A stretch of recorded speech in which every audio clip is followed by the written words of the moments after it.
Hi, and welcome to my video showing how to replace the USB charging cover on a Garmin 1030. This is my 1030 that I've had for a number of years, and recently the cover fell off. I use it quite a lot, so as a containment I cut some black electrical tape to fix the existing cover in place.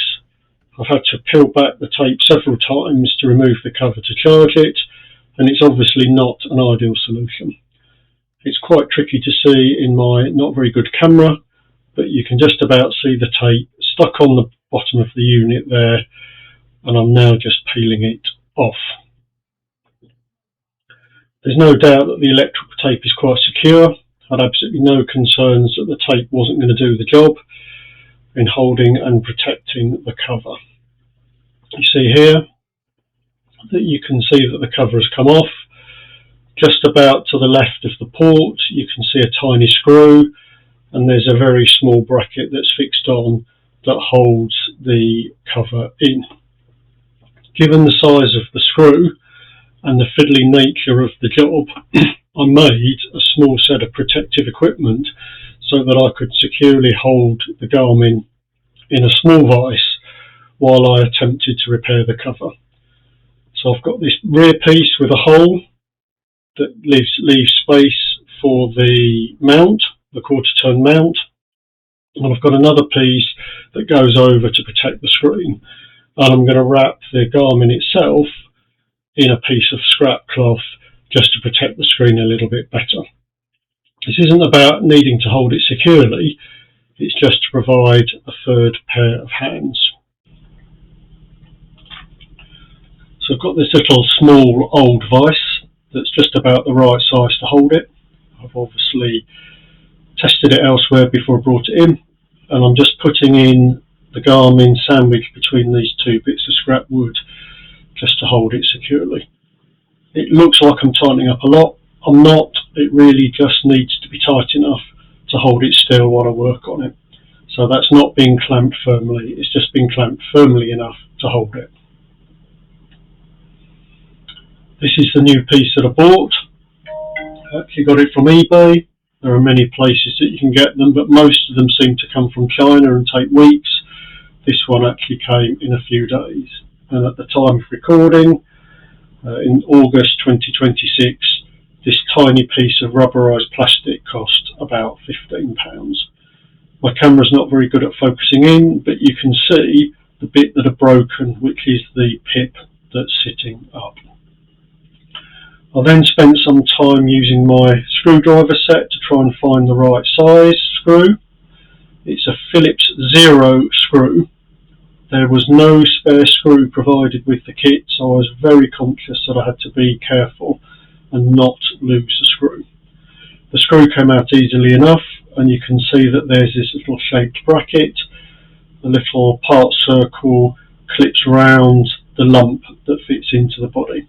I've got a pair of tweezers to pull the remnants of the broken part out, which you can see there. Before I tried to fit it with the bracket, I just tried the part itself. The actual sealing is a ridge around the USB port itself. It doesn't seal around the body, it seals around the port, and there's a recess around the port. I then decided that it would be easier to fit the bracket around the cover without the screw fitted, get the two parts fitted in position, and then fit the screw. I needed to use some tweezers here because the parts are just so small and my fingers were relatively fat. A quick check which way around the bracket was meant to go, and a gentle push on, and the bracket clips round the cover. Although you can see it is a bit fiddly.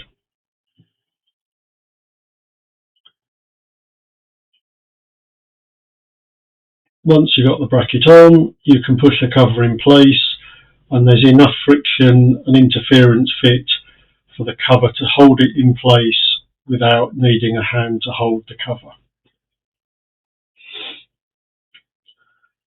I then picked up the screw, and the first time I tried it, I did lose the screw. So you can see why it's very important to keep it on a flat surface where you can see everything. And this time I was able to put the screw in position with the tweezers, hold it in place and just get the screwdriver on to get a few threads turned before screwing it in properly. A little bit of nudging there of the metal bracket to cover it and screwing the screw in. And there's the cover fitted. Literally as easy as that with hindsight.